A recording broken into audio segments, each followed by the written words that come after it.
Wanted to try something different here. Not a book review, not a movie review, but sort of a documentary review with our brain trust at Meadowlark, Amin, El Hassan, Kate Fagan, and Howard Bryant. They've all seen the Malice in the Palace documentary, or the 1 hour. It's not really a documentary. I think we could do like 9 parts on that. They ended up doing one part, the perspective of Jermaine O'Neal. I've got my criticisms. I thought it was an above average work, and it's had a lot of stuff that I had not heard before. But let's start with you, Kate. What did you find interesting about what you were watching there, and what was different from how you experienced it years ago and how it was covered years ago? Well, I think it was a very beautiful doc, if we're calling it a doc. I thought stylistically it was really interesting right from the beginning, trying to get different colors, textures. It seemed grittier than just like a regular talking head 30 for 30 sports doc that we've become accustomed to.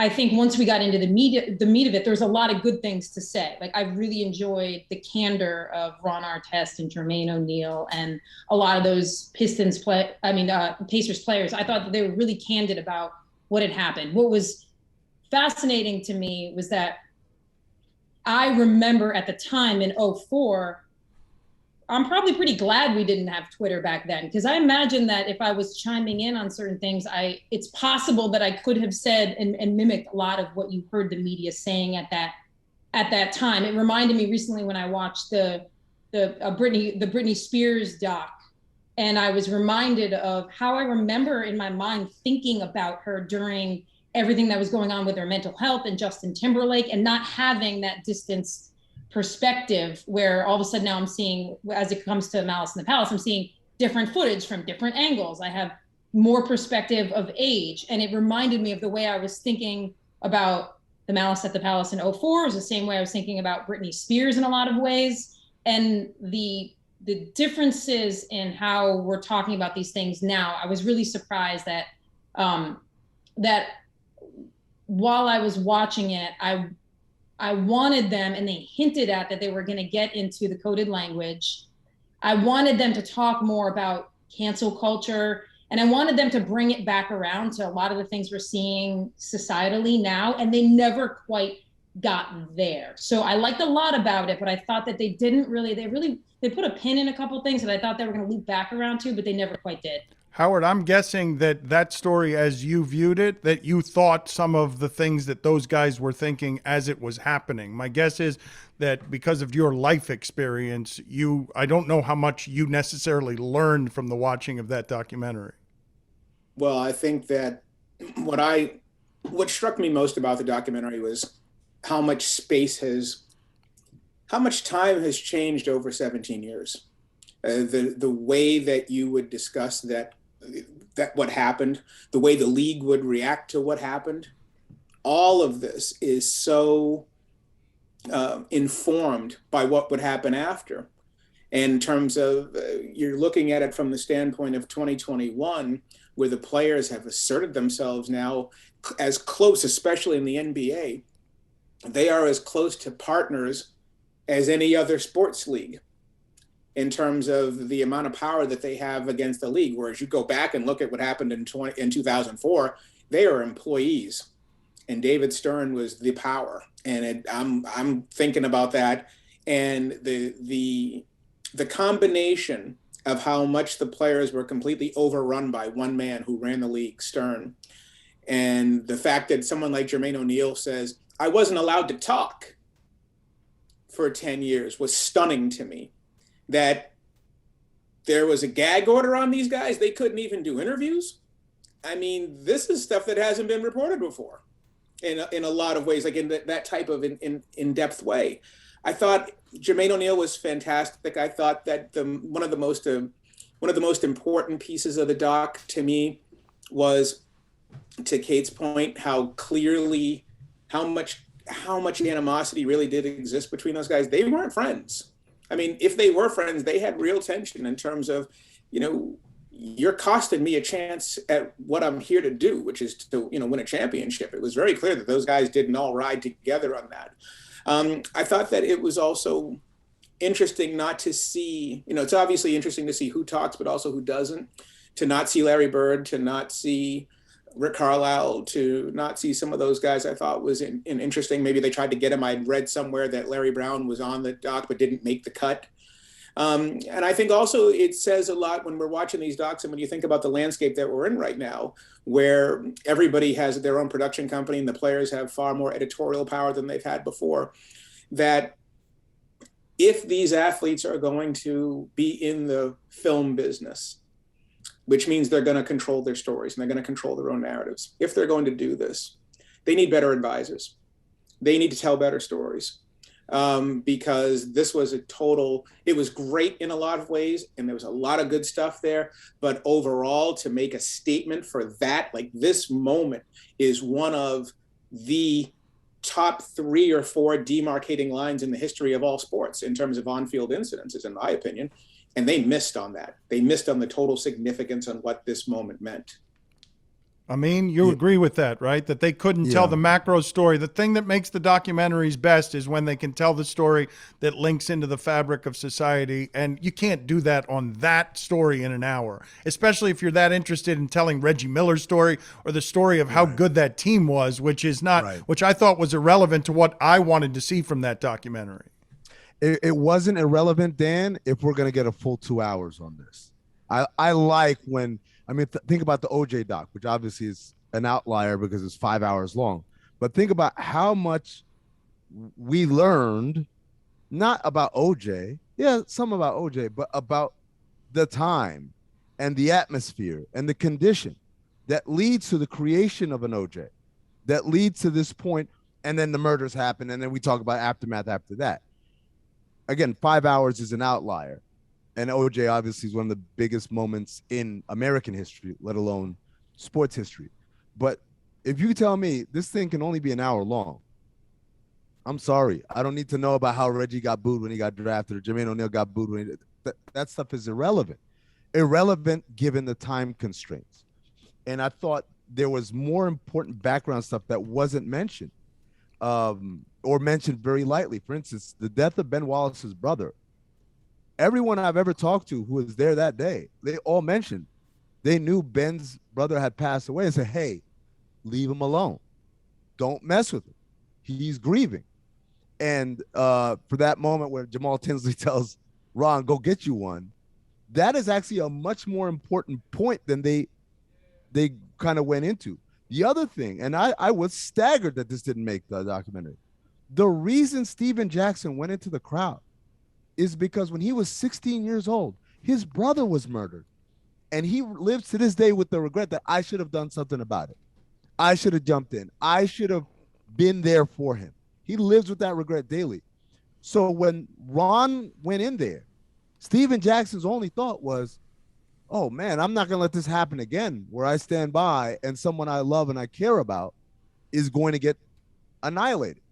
And that's why he jumps in. That is the biggest motivating factor for Steven Jackson. For that to not show up in the documentary, I don't know. I'm pretty sure Stack talked about it. He's not the kind of guy that holds back on things. But when you talk about the editing process, sometimes and the advisor process, like, right? What details are we handing over to them as they make the film? Well, I mean, Howard, I know in that case, I don't know this. I can't say for sure, but I'm 99% sure. Given that I've seen Steven Jackson tell his story time and time again, which is why he says, I'm never talking about this shit again. Him and his relationship with his slain brother, his brother Donald, that is a huge motivating factor for this. Yeah, and it's central to who he is. Exactly. And to his actions on that day. And for that to not make it to the final cut, whether it's the director, whether it's the editor, whoever it is, I know that the details had to have been provided. Whether or not they were kept is something different, though. Yeah, and I mean, you're getting at the answer to the question of why.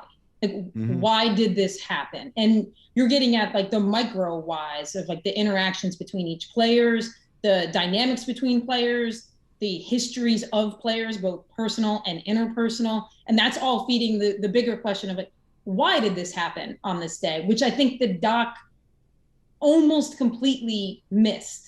They missed the micro dynamic of why, to the point you're talking about Steven Jackson, talking about Ben Wallace, like all the reasons why these guys are the way they are that fed into it. And then it missed some of the the bigger cultural whys. I mean, like, because the why isn't this dude threw a can of beer. Like, that's not the why. Like, we didn't get into like the kind of sickening envy that can sometimes be perpetuated on athletes. Like, we didn't get into envy, and we didn't get into the commissioner. We didn't get into any of these bigger whys of why it happened. Yeah, and by doing that, by missing that, it allowed people to just conclude that these guys are animals.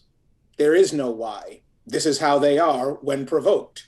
And that feeds into the complete narrative that you don't need to explain any of these things because they don't require explanation. You provoke Ben Wallace punches you in the face, or you go do this and Ron Artest goes off because, and that feeds into how the players, what I really thought I was going to get out of this was at some point somebody talking about how the fans had been waiting for a moment like this for decades because they don't like the players. They resent the players.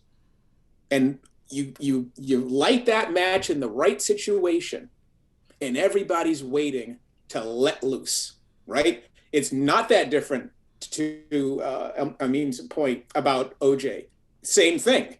There's a cultural moment that's building and building and building, and all you need is the proper spark at the proper moment with the perfect storm, and you get what happened.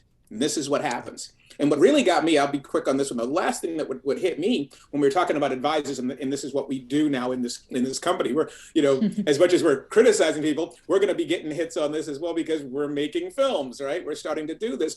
But when Jermaine O'Neal is sitting there talking about hockey, I'm looking at this and I'm going, I'm from Boston. And everybody in Boston knows that on December 23rd, 1979, the Boston Bruins in Madison Square Garden climbed into the stands and started beating fans up.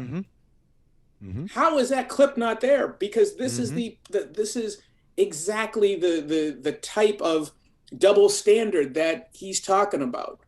So as much as there's criticism as we're talking about the negatives of the film, I was glad I saw it. Right, there was a lot there, and Jermaine O'Neal was terrific to look at because you don't get to hear from him very often. Yeah. The footage definitely is very helpful in terms of seeing the different angles. But you're right, Howard. When he talked about hockey, I was like, all right, well, they're going to show it, and then they didn't show it, and I said, oh, come on. And that's the funny thing, Kate.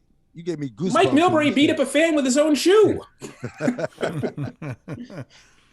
What did Kate give you goosebumps on? Yeah, follow up on that.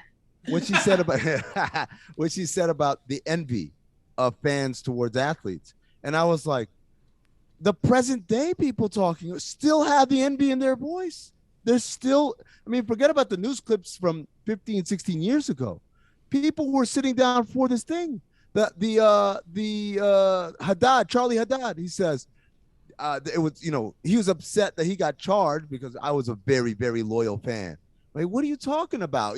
It's so crazy. And it's so perverse. And the fact that it is still very existent in today's fandom, I thought absolutely there's something to talk about. If you think about this documentary, yeah, they talk about John Green. They talk about Charlie Haddad, but they don't really talk about how the fans were terrible and not terrible on that night. Terrible in general. And that's also the attitude as well. You can, and I don't want to get off course, but also you can see the same attitude when we were talking about the Olympics and USA basketball, right? Yes. This attitude, and it's very basketball specific. And I don't think you can separate that from it being an 80% black league. Yeah, it was this concept of envy to me was really interesting watching this doc because I've been thinking a lot about envy because of our culture right now. And a lot of the ways people behave on both Instagram and anybody that has something that you don't have. So, and the reason why it was interesting to me in this context is because I think in the sports world, envy is dressed up as like salt of the earth fan. Like the players don't connect with what it is to be real anymore. And that's how it's dressed up, even though envy at its core, right? Like envy is not just wanting what someone else has. It's actually begrudging them for having it, which is, it's different. A lot of times we'll just be like, I was reading about this the other day. We'll be like, oh, well, I'm jealous. Sometimes you're not jealous. You're envious. You actually covet and begrudge what other people have. And we don't want to say that. We don't want to use that word because envy is seen as such a negative, but like that permeates a lot of this story, like fans looking for an opportunity to take what athletes have and to drag them down. And it felt like, to Howard's point, this moment was years in the making and is still happening in the sports world, about sports fans envious of athletes and the way they talk about them. Well, and there's a fine line between, or a very short distance between envy and rage. Absolutely. Dan, I have a question for you. How surprised were you that John Saunders' comments from the night that the fight happened didn't make an appearance either, about how the original, again, not official, but whatever, the original broadcast opinion of ESPN was, these fans, how dare they, da-da-da, and then by the next morning, it turned around to out-of-control players. I don't recall being shocked between 12 hours of sports television more than I was from what I heard the night of that brawl on ESPN, when the fans were clearly being blamed the way they clearly are being blamed when Westbrook gets popcorn thrown at him or Trae Young gets spit at, and we are now at the place where you do not throw things at the players. The fans were being blamed by the media, and then the following morning and on SportsCenter, somebody flipped the switch. Somebody in power. I assumed it was the president of ESPN. I don't know this, but it's somebody else. Well, it was somebody else. Okay, was it Stern? You think it was Stern? The unanimous one. That is the greatest quote of that thing, where the reporter says, was it a unanimous decision? And he says, yeah. And then he pauses because he knows what he's doing. He's laying down that hammer hard. He says, yeah, it was unanimous. 1-0. And right there, I'm thinking, where's your Players Association? Marvin Miller would have never taken that. Baseball guys would have never taken that. And that is the shift. Because you can make a through line for all of this. And it's obviously Donald Sterling. It's obvious that, this is where we're going when you start talking about the shift in the NBA culture. And that moment, I was stunned by the battering of the language. That word thug carried a lot of weight. It did a lot of things for a lot of people in that doc. I don't know whether that was a Freudian slip or not. You said the through line is Donald Sterling. Was it David Stern, or did you mean exactly Donald Sterling? I meant Donald Sterling. Okay, because that's the end of it. That's the end game, right? It's like, enough, and you're not going to talk to us like this. We're not going to just sit there and take it. We're taking one of you down. And go ahead. That's when it all switched. That's when you're absolutely right, Howard. That's where the league turned into our bad and a lot more cooperative. Remember, now it might be coincidental because that's about a couple of months after Adam Silver took over, but I think that was the event that shifted the approach that the league took towards the Players Association. Because the reality is, and we had this conversation off air between the four of us the other day, where Howard, you're talking about how weird it is that we look towards authority to be moral authority. Just because they're authoritative over us by rules or by politics or whatever does not mean they're an actual moral authority. And that the commissioner of the NBA isn't looking out for basketball, he's looking out for the owners, or he's an employee of the owners. I wanted to say the other day, except David Stern, he was the boss. I'm not saying he was always looking out for the best interests of the players over the owners, but I am saying he answered to nobody, and there was nobody who could tell him otherwise. And Donald Sterling existed because David Stern allowed him to exist. And that not because the owners wanted him to exist, but because David Stern wanted to allow him to exist. And at the same time, David Stern, and I was very fascinated with stuff that he would say in interviews and stuff after, leaving his post. He really boils it all down to like a cold-hearted business decision. So when you look at that documentary and what happened to those guys, it had nothing to do with them defending themselves. It had nothing to do with mental health or anything like that. David Stern made the cold, calculated decision. If I blame the fans, that's going to be bad for business. If I blame these three guys and give them up pretty much, then we get to save the business. And that's what he did. And I'm not saying that in an empathetic way towards him, but I'm saying that that was the call he made. Mm-hmm. Yeah, and I think that I don't believe in Jay Adande, and I went back and forth on this on Twitter, and he was saying, well, there had been other things done in the past which made this sort of backstory unnecessary. And I completely disagreed with him because I felt like you didn't need 6 more hours to explain the history of the NBA. You didn't need to go back to, Rudy T and Kermit Washington. You didn't have to do all of those things. But what you did have to do, you had to at least go back and say David Stern took over in 1984, which is if it's the most important year in the history of the NBA. 1984 was the year when they were no longer on tape delay.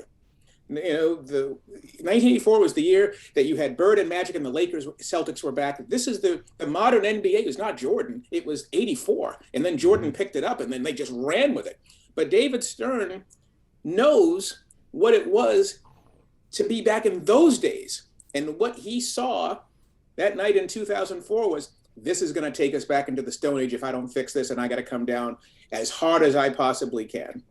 And that attitude is an extremely important thing to explain. Like when Kate's talking about the why of it all, this is also a piece of the why of it all. David Stern is like, I know, because I'm in the room, how corporate America feels about this black game. I know this. I know how difficult it was getting advertising. I know how difficult it was before Michael Jordan. I know all of the things that we had to go through. I'm going to make sure that never happens again. And the only way to do that is to reassure everybody that I can control these guys. Yep. I'm in control. Watching this doc was fascinating for me because I was just out of college when it happened in 2004. And I didn't think about it a lot. I wasn't like a journalist at the time. I wasn't dedicating a lot of journalistic insight into trying to understand actually what happened. So basically, Malice at the Palace, to me, I probably absorbed it the way most casual sports fans in America absorbed it. And it was the first time I really acknowledged consciously that for the last 17 years, every time I heard Jermaine O'Neal's name, instantly I thought, oh, Malice at the Palace, fight, aggressive, maybe even thug, right? Because that is the word that was used. Same problem with everyone associated with that, like Ron Artest, Steven Jackson. All of the words around them that were used at the time and the way that event was so tied to them as their quote unquote fault definitely permeated my consciousness in a way that I hadn't really acknowledged before. And so there's another cultural incident that happened a couple of weeks ago. I don't know if any of you followed it, but it was Amanda Knox responding to the movie Stillwater. And she had a long string of text that she then put on Media. And in it, she's talking about, the murders in Italy and her legacy and her likeness and how it has always been associated with the murder in Italy. Like it is called the Amanda Knox saga, not the murder of Meredith Kercher. So to me, I'm relating these two things because Amanda Knox says in it, if you say something frequently enough, people will come to believe it. And if you put people's names around an idea often enough, then they're going to associate it with them. And I thought about that a lot in watching the Pacers players because I consciously associated those things. And I feel like now I have to consciously unassociate them and like relearn a lot of that. It's a matter of being stuck. One thing, this is the thing, things stick to you and what stays with you. And how does it feel, Amanda? This is what happens to Black people every day. The Rodney King riots. Rodney King didn't have anything to do with those riots. Those are that's about the verdict. It's the reaction to the verdict, not the reaction to him. And yet they're the Rodney King riots. And how we discuss these things, this is one of the reasons why language is always so important. Because language is how we communicate, right? And these are the things, when I think about that, it was really interesting watching Jermaine O'Neal, and he was an executive producer on it. And so I'm glad that this piece came out as strongly as it did. He's nothing like what took place that night.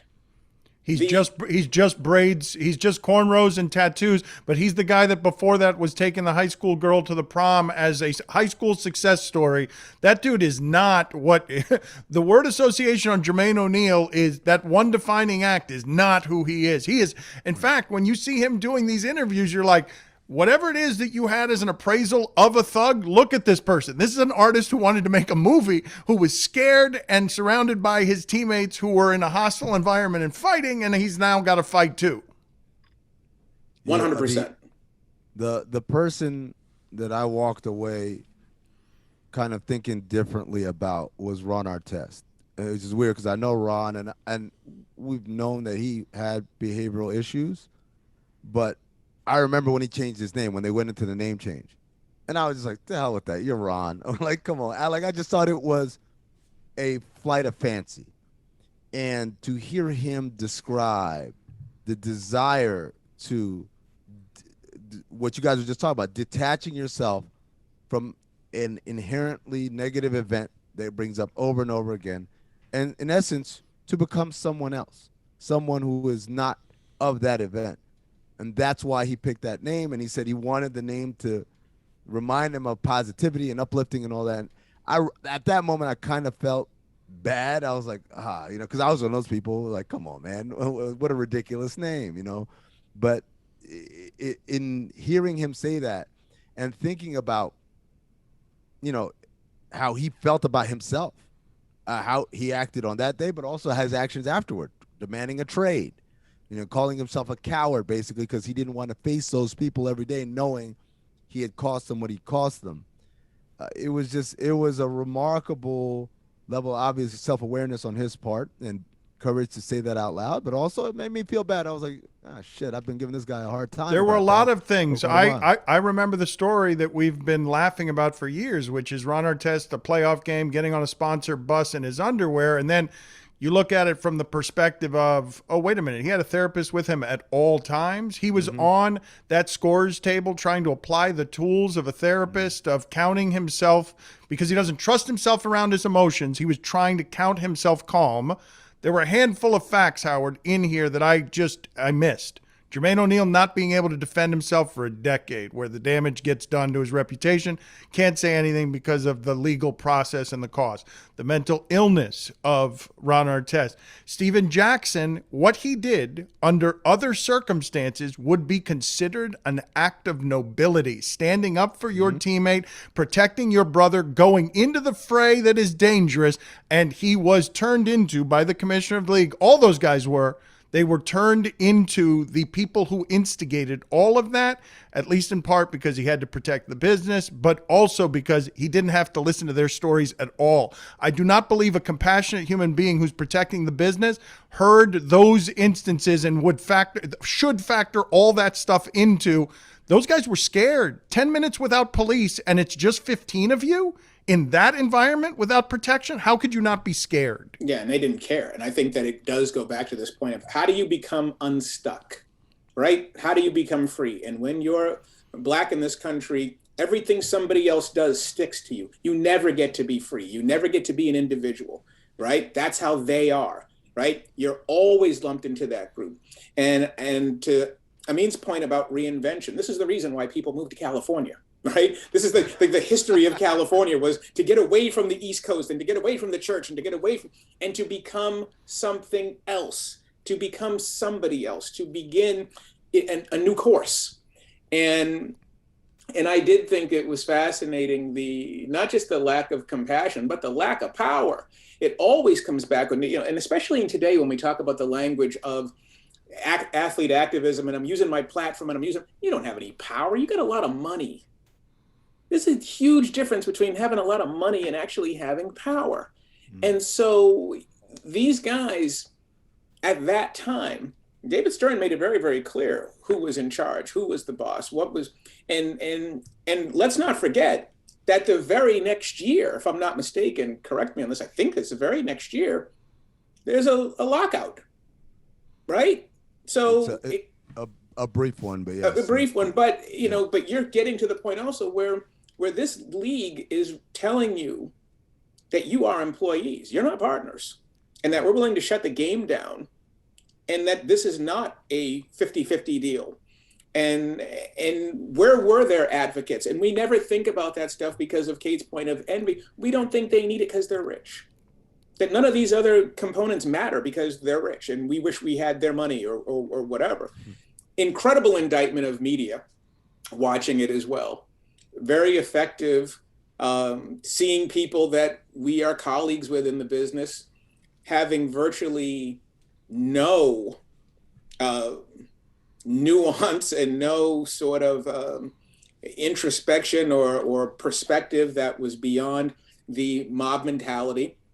I thought it was fascinating as well watching it that virtually everybody who was in a position of authority was white. And the only people who really had a chance to talk in terms of maybe presenting a player perspective was like Kenny Smith, when they showed the clip of Kenny Smith, and it was like everybody else, the cops were white, you know, everybody else on the support group, everything on the support team, everybody else, the DA, all of that stuff. You're looking at, this is when we talk about the systemic issue. This is what you're up against. And if you're, you know, Ron Artest and Jermaine O'Neal and Steven Jackson, that's, if you're not a pro basketball player, this is your life every single day. That's the system on you. And the fact that they gave the fans such a way out, that, you know, the fans showed no remorse in the doc. Oh, it was a bitch move, right? And you're on the court, dude. I mean, seriously, it was just, it said everything now that it said then. I mean, go. I know you're waiting to say something. Oh man, the biggest, if you want to see the biggest discrepancy in how the media covered one side versus the other side, everything that was shown about what was said about the players, then the sit-down interview with local news with John Green, where it's jocular and they're cracking jokes. It's like, well, what went through my, oh, I'm glad he didn't hit me, ha ha ha. And everything about it, the guy didn't take any of it seriously. It was all a big laugh, and the guy interviewing him was laughing alongside with him. So you're gonna ask him a question here? Are you gonna grill him a little bit, or are you gonna have fun with him? It was shocking to see that level of discrepancy so blatant after all of the images and all the sound bites we heard to the contrary. And also, I was gonna say, and also one other quick thing about that was then to have the DA essentially say, well, it was kind of a big waste of time for what it was. Like, not to those three dudes. Yeah. No, I know what his point is. His point is, like, think of how many actual crimes are happening, and we wasted all these resources on this. So yes, it was a waste of time, except for the fact that yes, you wasted their time by pulling them off the plane, by trying to get them in front of a judge. I think the language issue too with the doc was pretty eye-opening and reinforcing thoughts that I want to try to extricate from the way I look at, you know, public incidents even going forward, because this thing happened where over those 12 hours from the fight happening to the media the next day talking about it, and I think we still do this to this day. Instead of it being players in the NBA, you know, responded aggressively, whatever language you want to say, it said this thing happened, and it's not an indictment on who they are, but you're actually describing the thing that happened, right? Like NBA players went into the stands. It got extrapolated in the course of like 12 to 24 hours to Ron Artest didn't just respond aggressively. Ron Artest behaved like a thug. Ron Artest is a thug. The NBA is a league full of thugs. And it got extrapolated from like this incident and describing it to a complete generalization about the league in 12 hours. And I think I think we still do that when we're talking about public incidents, public people, instead of being like, you know, I think we still do that extrapolation rapidly. Followed by a dress code, followed by, you know, all of the things that came after that. And so there's no question that, but that's to that point, that's the way of saying this has been building for a really long time. That this was simply the event that allowed everyone to just go in on what they'd been feeling already. What did you find most appalling, Howard, in what it is that you were watching? What were some of the things that might have landed in a way that triggered emotional responses? I think maybe obviously from a compassion standpoint, looking what happens to these three players. I thought that was interesting. But that wasn't appalling. That was more emotional. I think the appalling part was our business.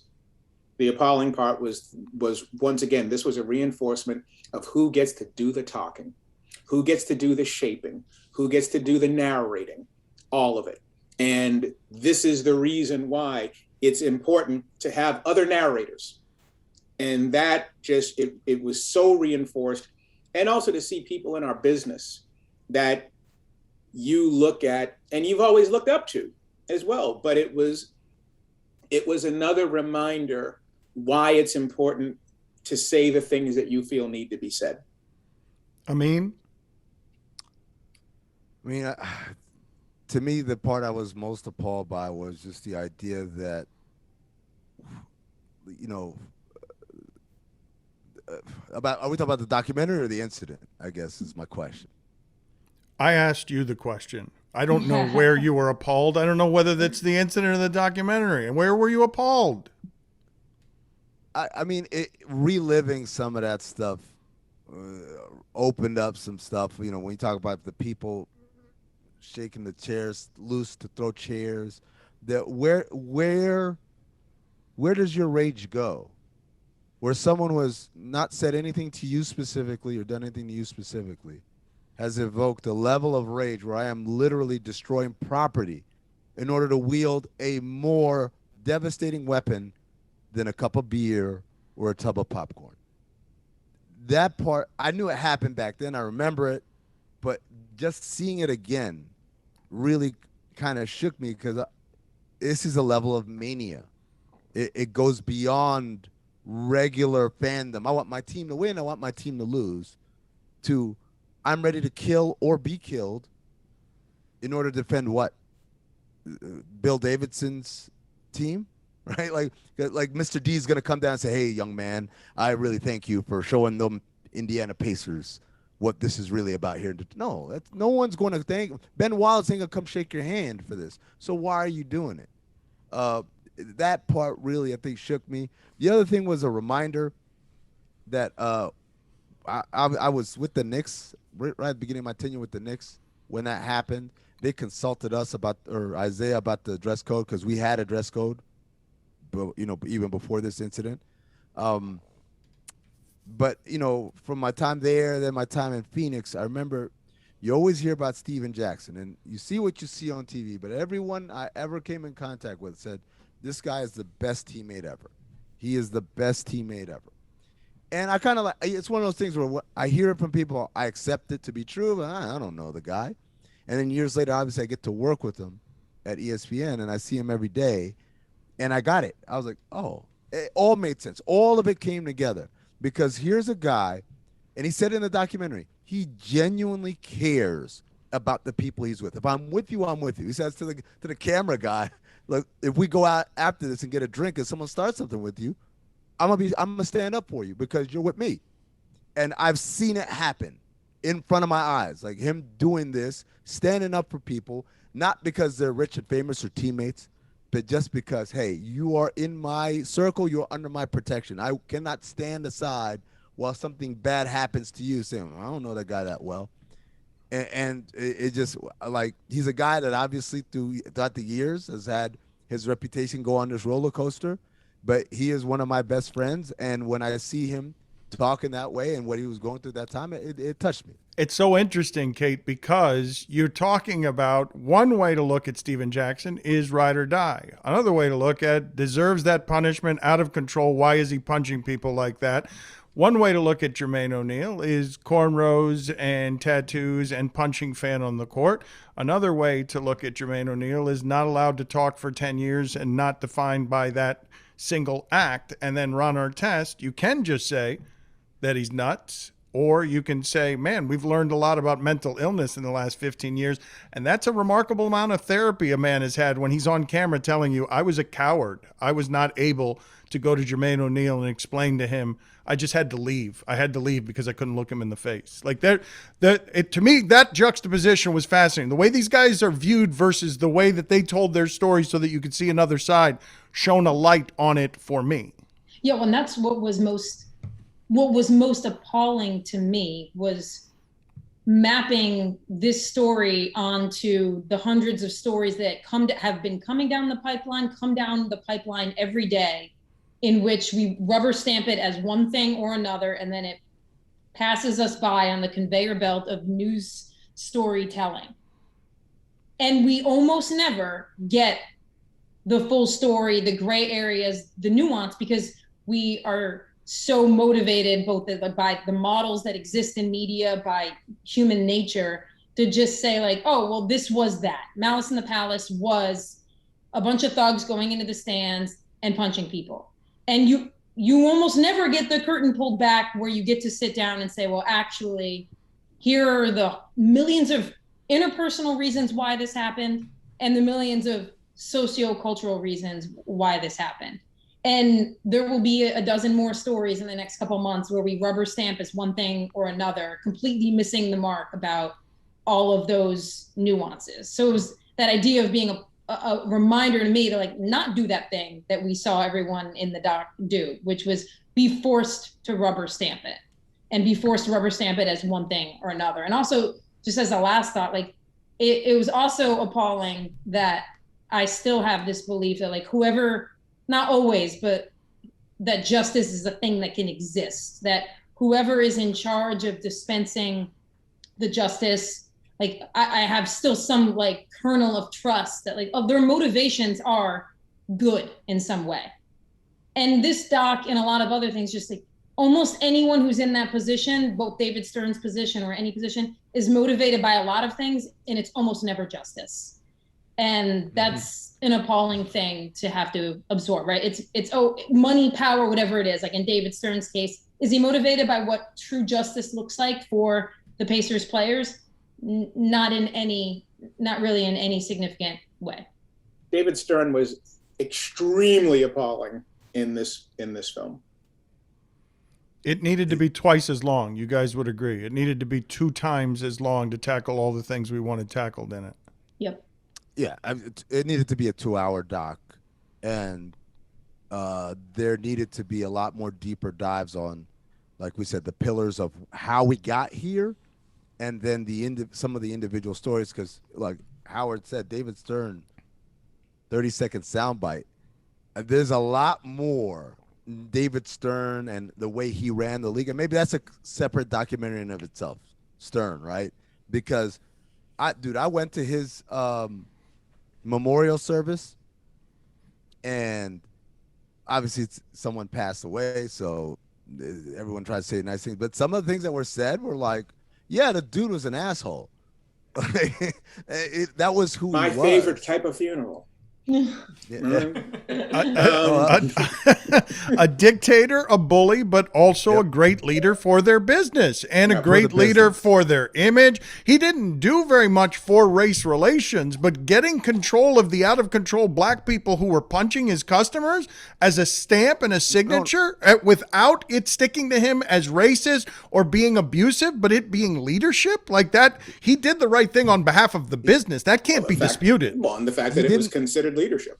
He didn't get control of quote unquote out of control black athletes. What he did was give the image of control, right? Through draconian measures. I'm in control. What are they going to do? Sure, he assured his fan base and his business partners that he was in control. No, what does it mean that if in some way this incident leads to the dress code, which now leads to fashion walk-ins, which are giving players more social capital and power? Like there's something within that. Well, and age limits and the rest of it. All of these things are taking place. I was going to say one last thing for me was that, Dan, this absolutely needed to be longer because we never even talked about Reggie Miller. And he's all over it. I love the fact that Meta was like, well, whenever Reggie spoke, I'd ever listen to him, right? I mean, it was, telling you everything about what's happening in that room and who has the actual clout, because we would all treat Reggie like he was this adored, authority figure amongst the players, but it doesn't always work that way. Well, Howard, you thought, I took that not as a indictment on, hey, maybe Reggie wasn't as adored as we thought he was, more as a Ron testimonial. Like I was 100%. in my own head. He's like, I'm just gonna bust his ass at practice, and that's, I mean, that was pretty accurate. But Kate, speaking of the dress code and how it got birthed, how it birthed this current fashion forward movement, I would say, in the words of Jeff Goldblum in Jurassic Park, life finds a way.